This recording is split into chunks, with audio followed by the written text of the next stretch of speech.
Hello and welcome to a video overview of R&W Traders. R&W Traders is a game where players try and trade resources to try and get what they want. In the center here there is a track with 7 companies on, and the idea is that these are going to be going up and down and players are going to be trying to get these pawns to different positions on this track to complete their objectives. So the way this game works is every player will be getting these favor cards, which look like this, and they will roll a dice. So each player might get one of these each round, and then each player will roll a dice, and they will hide the results, so nobody can see what they rolled. And the idea of the game is that players, once they've rolled their dice and are hiding the result, they are basically free to trade anything on the board that they have in front of them. So they can trade objectives, they can trade these cards in front of them called favor cards. These favor cards let you manipulate the game. For example, this one lets you change a dice to a 6. So for example, and then they can basically, once everybody's finished trading, you resolve all this stuff up here, and you see if anybody, and then you move the pawns around, you see if anybody's completed their objectives. So the unique aspects of this game is the fact that you can trade anything. Like I said, you can trade objective cards if you want to. So for example, this player might go, okay, I don't think I can do this.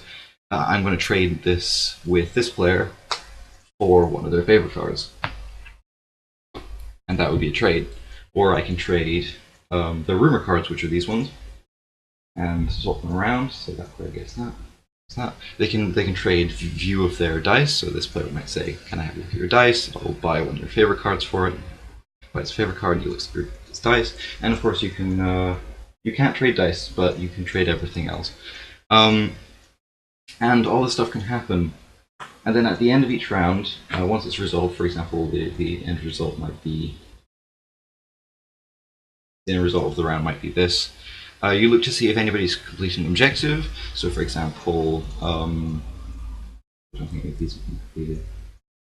Okay, so for example, this one's here. This card counts as finished because this is violet, and violet says advance violet. If the violet company is equal to or above 10 on the asset track, you can score this card. Well, score this card means basically place it face down in a vertical position to represent. Okay, so this is the player over here, so this would be a vertical position. This counts as 1 point. Then at the end of the round, everybody draws back up to 3 objective cards. So for example, this one we draw here. If it's immediately if it's scored immediately for whatever reason, it still gets placed face down, but it gets placed down horizontal, and it counts as half a point. So, for example, if you draw a card and you just get lucky, you get half a point for it instead of 1 full point. So that's how the scoring works, and then the game ends when 4 of these pawns have hit 0 or 15. If they hit 0 or 15, they get locked in place. They can no longer move. They're stuck there until the end of the game, and like I said, when 4 of the 7 pawns hit one of those 2 positions, the game is over, and then you count up your points and see whoever's won. So another thing about this game is that there is cards which the objective cards aren't always objectives. Sometimes they allow you to have special abilities on instead. For example, this one says draw 1 favor card at every start phase. So this allows you to draw 1 more favor card every turn instead of the normal 1 you get. And that's it. That's literally everything there is to do with this game. It's a very simple game. It's meant for a lot of people, so there's a lot of like trading going on, a lot of like people trying to move these up and down, see where they can get. And yeah, I've tested this once.